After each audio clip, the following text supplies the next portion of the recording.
and welcome to the End in Mind podcast. I'm your host, Caitlin, the owner of Meraki Media Management.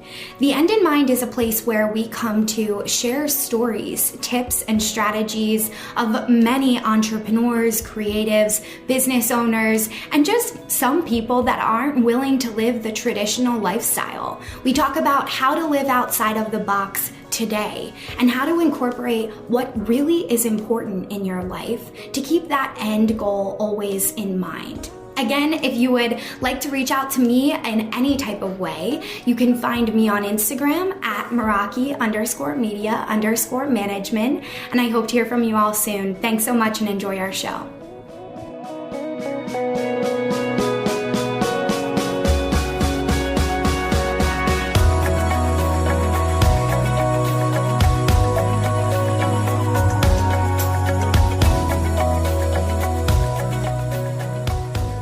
Hey everybody, my name is Caitlin. I am the owner of Meraki Media, and I am also the podcast host for The End in Mind. I am so excited to be here. I'm a little nervous. This is my first episode that I'm recording. This is not the first thing that I've recorded with a mic though, because I was really excited and I had to record something. So that is that. And I also wanted to make sure that the audio sounded right and everything like that. So let's dive in. Let's talk about what Meraki Media is.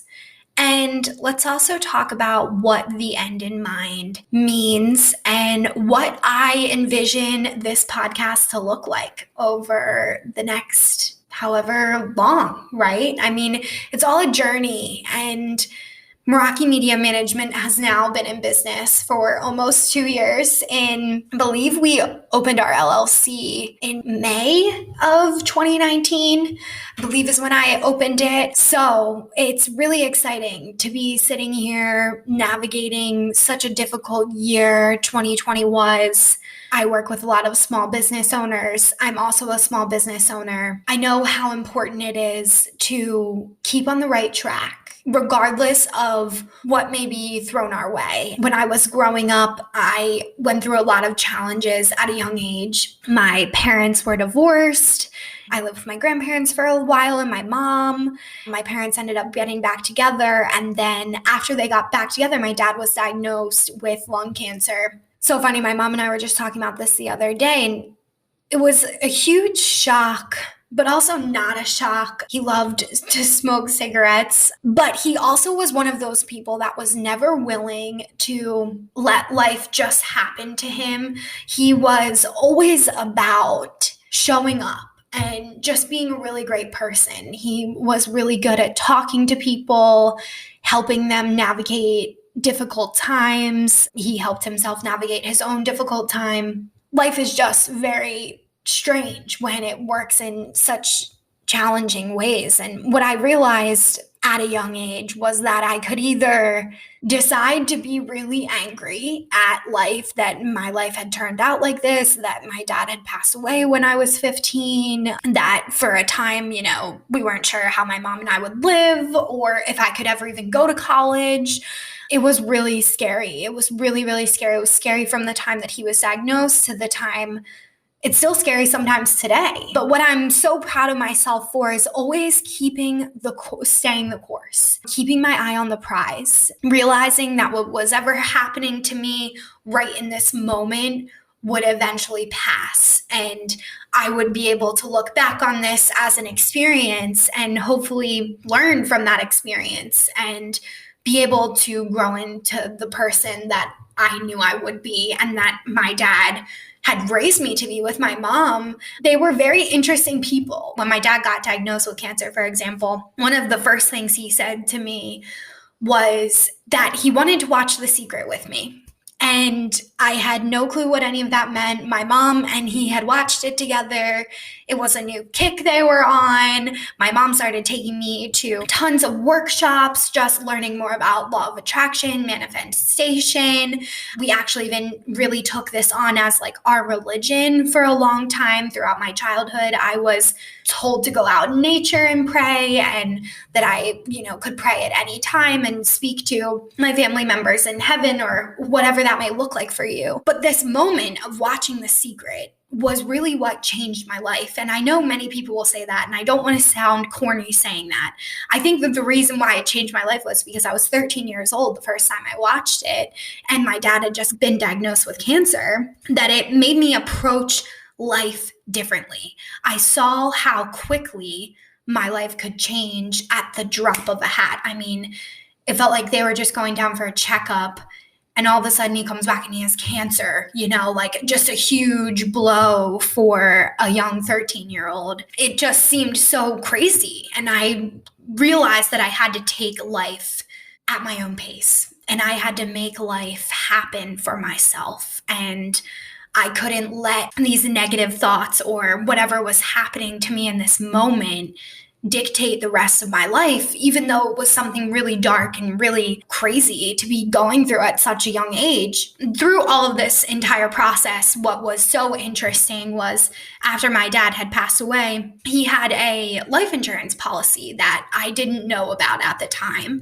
And I inherited the life insurance policy. I also inherited a lot of his stocks and just a lot of business things that I, at 15 years old, had no clue what that looked like. And I remember feeling really burdened by it at first. Like, how could I have all this money? I'm 13 years old. It feels like so much. And now I have to balance stock, and I'm supposed to be going to school and, managing all of this, just trying to make all of this work. And I don't know how any of this works because I'm still so emotional and I'm not really thinking clearly. And I remember trying to tell myself, like, okay, your problems aren't the biggest in the world. I used to always remind myself of this, even when I was really young, when my parents were going through a divorce. Like, I'm a small grain of rice in this universe happening around me.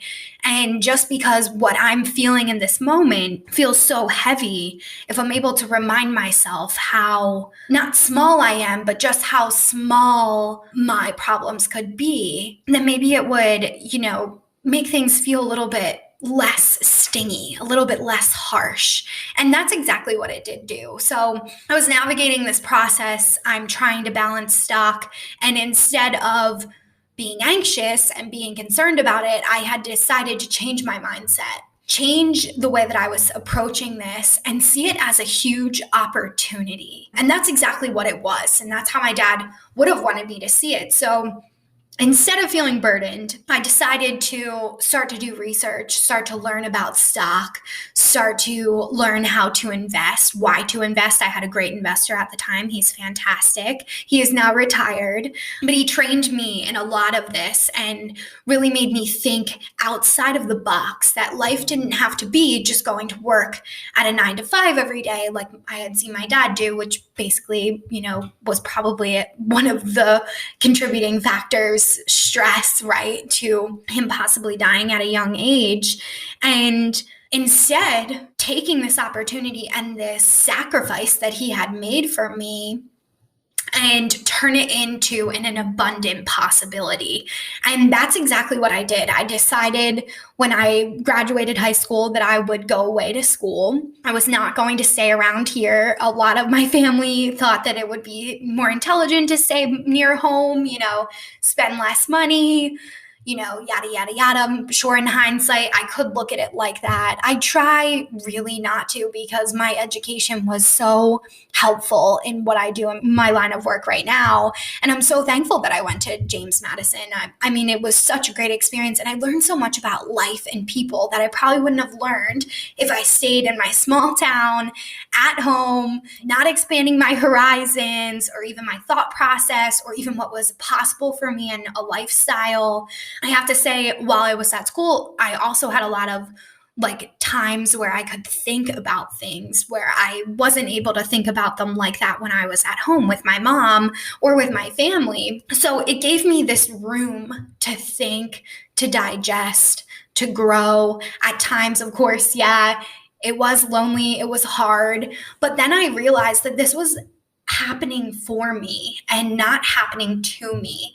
That realization didn't really come into play until many years later when I graduated college and I was pushed so far out of my comfort zone very quickly, which is really the reason why I started my business. So diving into that, I started Meraki Media when I worked for a local nonprofit out here. I'm in the greater Philly area. And I ended up growing their Instagram following from 18,000 followers to 500,000 followers in under a month. We had raised significant amount of funds for the nonprofit. It was so exciting, for a great cause.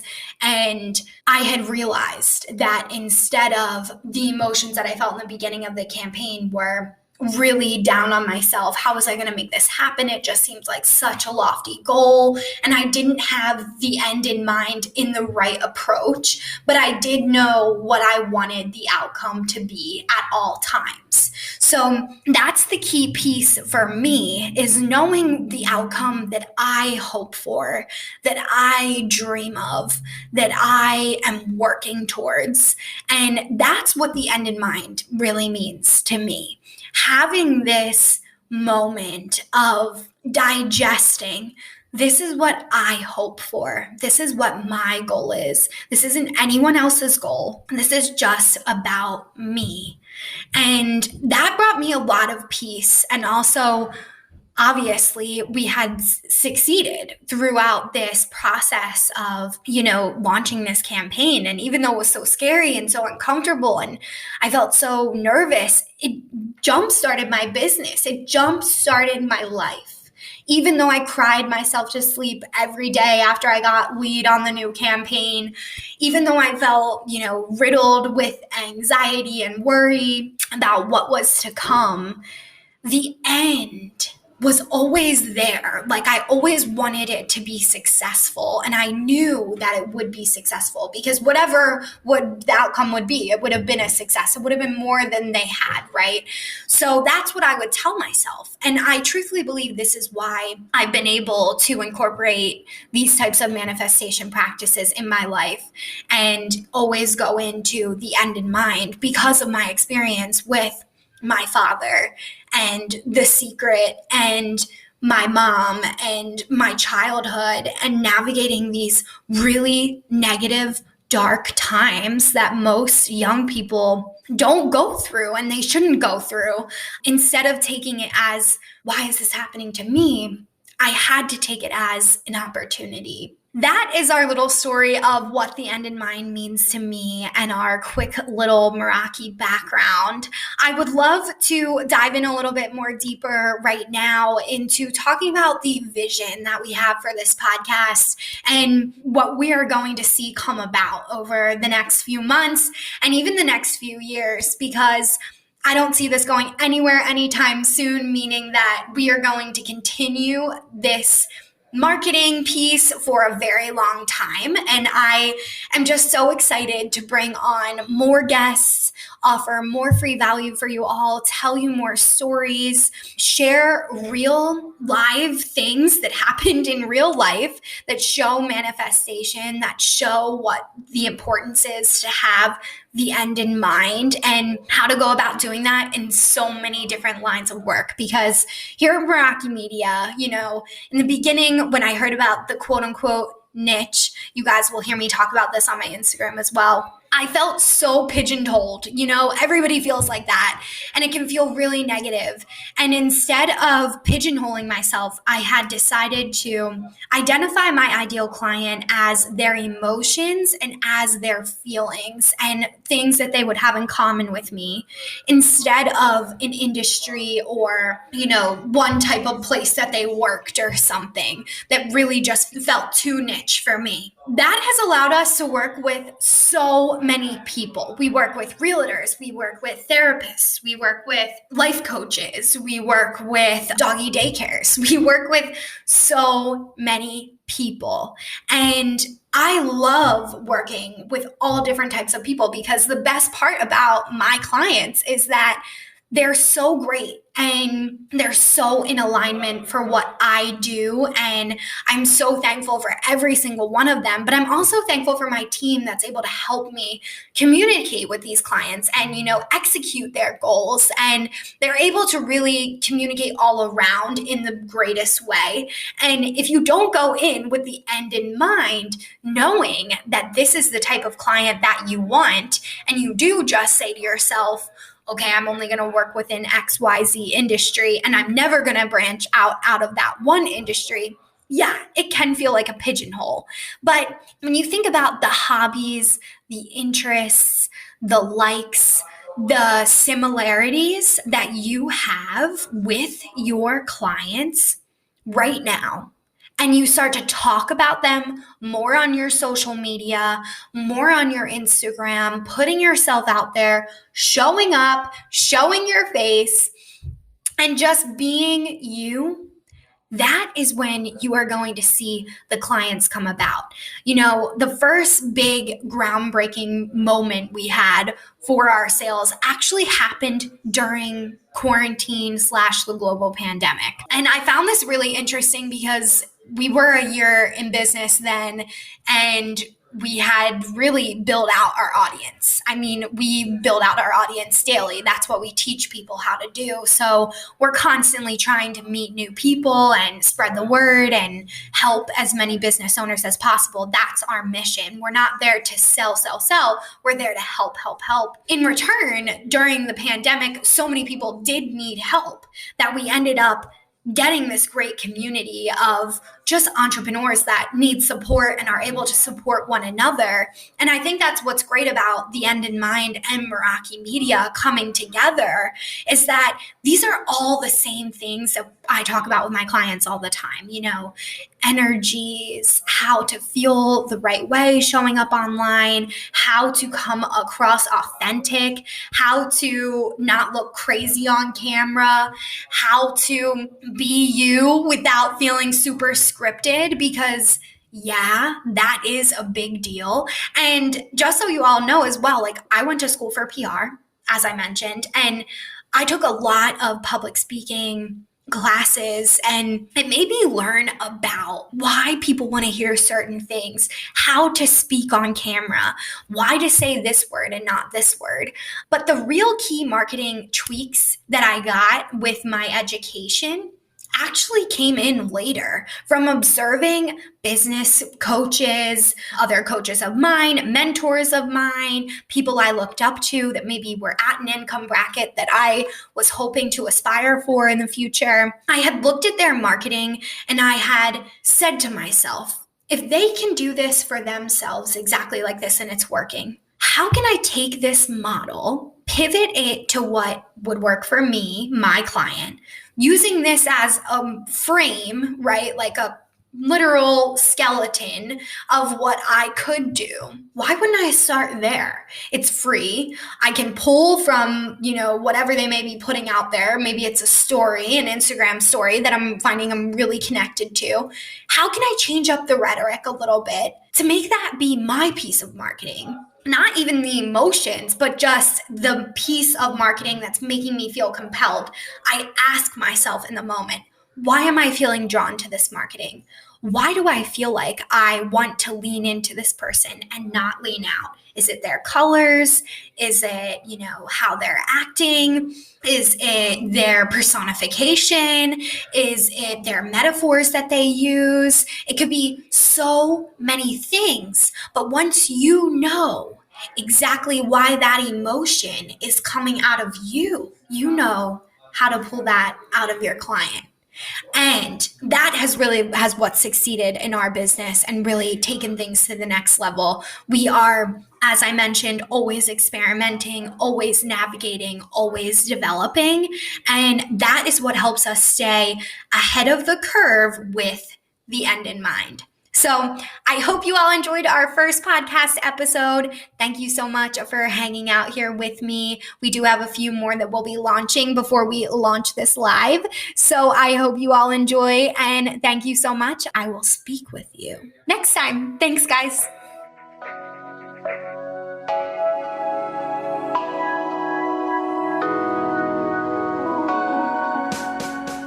thank you so much for listening to The End in Mind. I would like to remind you all, if you haven't yet reached out to me on Instagram, we are at Meraki_media_management. It will be in our show notes as well. If you would like to reach out to me, we always offer free coaching through Instagram based around our Instagram training and our business Instagram practices.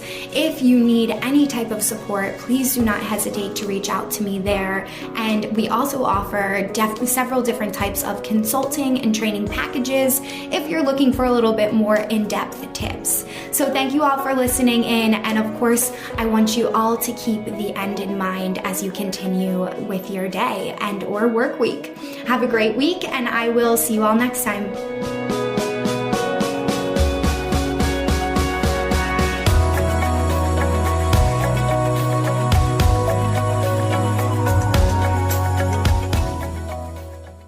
Hey everybody, I'm Chris Fafalius, and I'm the producer of Krista Makes a Podcast and the host of the One Hit Thunder podcast. And I'm Matt Kelly, host of Horror Movie Night and the producer / the head of content for the Geekscape Podcasting Network. Between the two of us, we have, believe it or not, 25 years of podcasting experience, and we want to help you start your own podcast. We know podcasting, and we want to share that knowledge with you. So whether you're new to podcasting or you want some feedback on your currently active podcast, we want to help.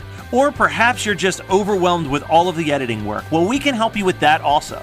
You can check out our website at weknowpodcasting.com for more information. We're excited to help your podcasting dreams become a reality.